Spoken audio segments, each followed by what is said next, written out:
என் வாழ்வை சிறந்ததாகத்தான் இறைவன் அமைத்திருப்பான் என்று நான் நம்புகிறேன். அவன் அப்படித்தான் அமைத்திருப்பான். இன்று சோகம் நாளையது மகிழ்ச்சியாக மாறும். இன்று கண்ணீர் நாளையது அது சந்தோஷமாக மாறும். இன்றைய ஏழ்மை நாளை செல்வமாக மாறும். இன்றைய குழந்தையின்மை நாளை சிறந்த குழந்தையாக மாறும். இன்றைய உறவின் பிரிவு இதைவிட சிறந்த உறவை எனக்கு கொடுப்பான். இன்றைய இழப்பு இதைவிட அல்லாஹ் என்னை படைத்த இறைவன் இதைவிட சிறந்த ஒன்றை எனக்கு கொடுப்பான் என்ற நம்பிக்கையில் அவன் நகர்வான் வாழ்க்கையில்.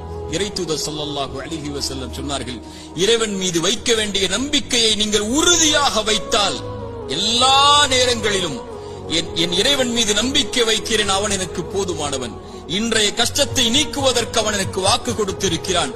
அவனுடைய பாதையில் நான் முன்னேறுகிறேன். அவனை நோக்கி இந்த கஷ்டத்தையும் இந்த சிரமத்தையும் இந்த இருளையும் இந்த சோகத்தையும் என் இறைவன் நீக்குவான். அவன் நாடிய போது இதைவிட சிறந்த ஒன்றை எனக்கு கொடுப்பான் என்று இழப்புகளையும் நஷ்டங்களையும் ஏமாற்றங்களையும் அவதூறுகளையும் அவமானங்களையும் பற்றி கவலைப்படாமல் கண்ணியத்தையும் வெற்றியின் பாதையிலும் பயணிக்கக்கூடிய ஒரு மனிதன் இறைவன் மீது நம்பிக்கை வைத்தால், இறைத்தூதர் சொன்னார்கள், ஒரு பறவைக்கு இறைவன் எப்படி உணவளிப்பானோ அது போன்று உங்களுக்கும் உணவளிப்பான்.